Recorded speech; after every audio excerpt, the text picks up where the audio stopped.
Wedding photographers of Reddit, what was your "they're not gonna last long" moment? Not a photographer, but I attended a wedding where the best man, the groom's father, gave a speech about how we don't agree but, insert groom's name here, will make his own decisions. Turns out the bride had cheated just a few days prior, the father knew about it, groom wasn't faithful either. Both are horrid people and I am so glad we cut them out of our lives shortly after their wedding. Not a photographer, but years ago, I was at my friend's wedding and she wanted pictures of her with all her bridesmaids/girlfriends. Her husband kept bombing our photos together, to the point where I have no nice photo of me and her together without him making some stupid face in the background. Marriage lasted just over 2 years.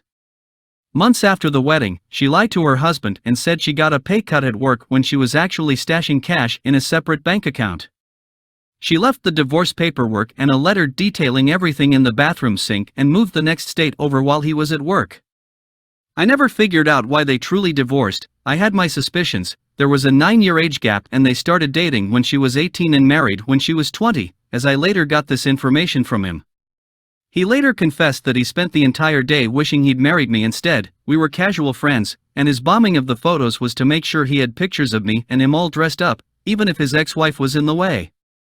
I haven't spoken to him since. My friend? Engaged to be remarried. People of Reddit who have cut a toxic friend off, what was the breaking point and how have things been since?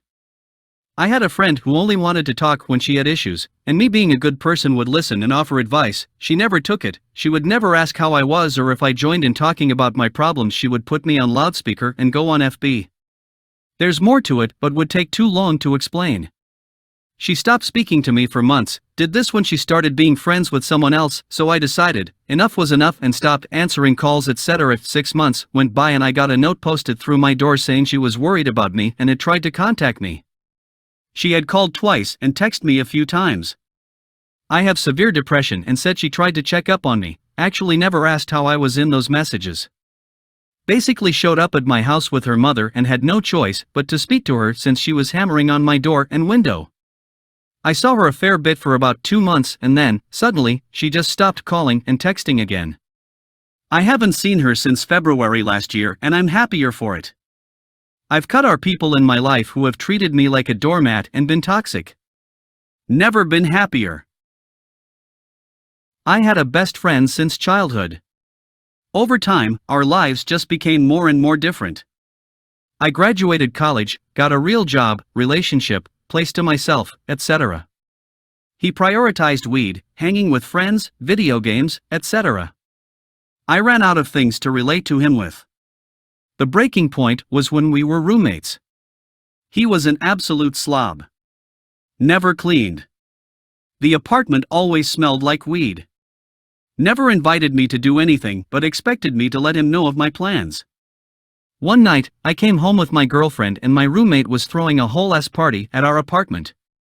The biggest issue was that he literally didn't even invite me to a party at my own apartment. The next day, I was hunting for apartments and moved out shortly after. Life has been infinitely better for me since. I surround myself with better people that lift me up rather than pull me down.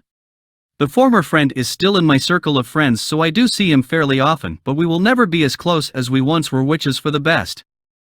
I was friends with Julian since late 2018. We met when he was a senior and I a sophomore in college. We both made a friend that semester, we'll call him Hayden. Hayden was from a rich family, possibly through less than legal means, and fun to be around. But he was also a manipulator. Julian has some serious mental health issues and would consistently think that he has to handle things himself, this despite such attempts always blowing up in his face. Hayden basically saw a massive target. The stress of the situation was so bad that my psoriasis, having been in remission for several years, came back. Even after Hayden left our lives, however, Julian still struggled. I tried to be there for him. He grew so paranoid that I made a semi-anonymous report through RRA to get him help out of genuine fear of what would happen. It even reached a point that, one night, I was half asleep in our room realizing that he was wasted in the bathroom and had not made a sound in half an hour. I genuinely considered that he had aspirated, but couldn't bring myself to check because a part of me actually considered how that would bring me peace. I know, that's horrible. After Julian graduated, the cycle just sort of continued.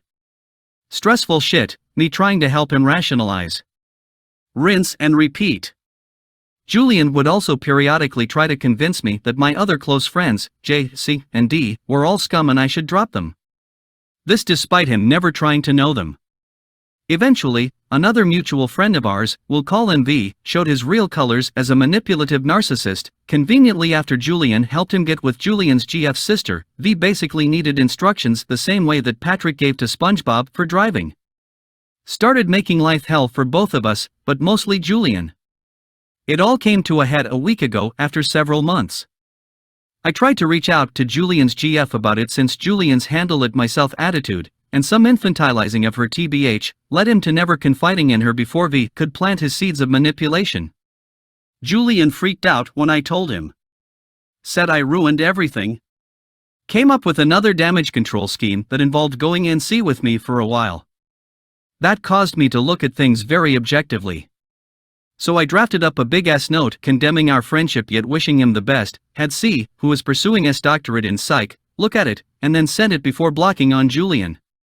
So far, my stress levels have been noticeably lower, despite my dad's health being horrible at the same time and being in the hospital. That's right. My dad's chronic bad health was less stressful than Julian.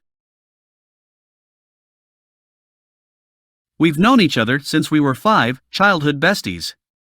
Growing up together, she always knew that I wasn't straight, but didn't give comments about it until we were in our late teens. I did not officially come out to my family either, for usual reasons any scared gay kid would have. This woman is super religious and self-righteous, you know the drill. After graduating from uni, I had a GF that I was finally able to tell people about, occasionally posting on FB, etc. One day she messaged me and questioned everything, and told me the usual things religious nuts tell to gay people. All other vile stuff I have forgotten because I wanted to forget. I got tired of explaining, which I've done my whole life, and finally had enough, so I answered her one last time and unfriended her on social media. All I ever wanted was to be accepted by her, which never happened. This was 6 years ago, never ever seen her or talked to her since then. The feeling of relief is amazing.